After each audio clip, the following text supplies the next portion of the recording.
పరిస్థితిలో ఏ పంటకు గిట్టుబాటు ధర రాని పరిస్థితిలో ఉంది. ఈరోజు రైతాంగం పరిస్థితి అత్తే.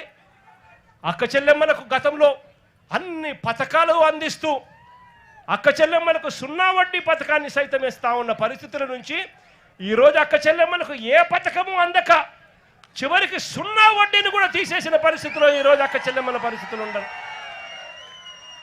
అన్ని రకాలుగా ఈరోజు ప్రజలు చంద్రబాబు నాయుడు గారిని తిడతా ఉన్న పరిస్థితులు.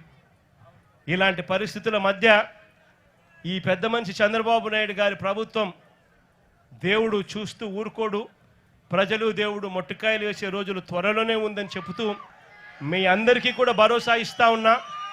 కన్ను మూసుకొని కన్ను తెరిచేసరికి మన ప్రభుత్వం వస్తుంది. మన ప్రభుత్వం వచ్చిన తర్వాత మిమ్మల్ని అందరినీ కూడా ఈ ఫిషింగ్ హార్బర్ మీ హక్కుగానే ఇస్తాము.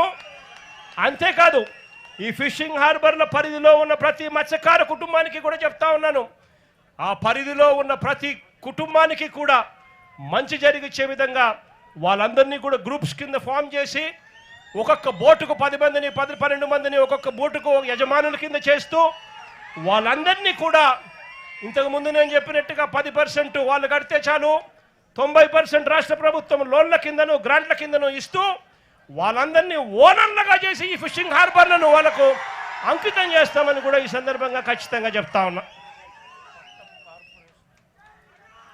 అదేవిధంగా ఇక్కడికి వస్తూనే పాలెం మత్స్యకారులు కొంతమంది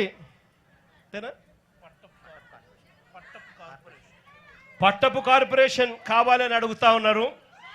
56 కార్పొరేషన్లు పేదల కోసం మన ప్రభుత్వ హయాంలో అడిగిన వాళ్ళకి ఎవరికి కూడా కాదనుకోకుండా కార్పొరేషన్లు ఇచ్చాం.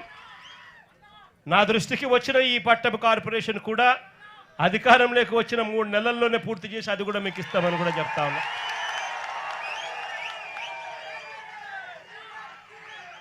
మరొకసారి మీ అందరికీ కూడా భరోసానిస్తూ మంచి జరగాలి, దేవుడు ఖచ్చితంగా మంచి జరిగిస్తాడు, కాస్త భరోసాను మీ అందరికీ ఇవ్వడం కోసం, మీ అందరితో మీ అందరి కష్టాల్లో పాలు పంచుకునే దానికోసం ఈరోజు మీకు సంఘీభావంగా ఈరోజు తెలపడం కోసం నేను వచ్చి మీ అందరికీ తోడుగా ఉన్నానని చెప్పి కూడా తెలియజేసుకుంటూ మీ అందరి ఆప్యాయతలకు పేరు పేరున మరొక్కసారి హృదయపూర్వకంగా 2 చేతులు జోడించి పేరు పేరున హృదయపూర్వకంగా కృతజ్ఞతలు తెలియజేసుకుంటూ సెలవు తీసుకుంటా ఉన్నాను.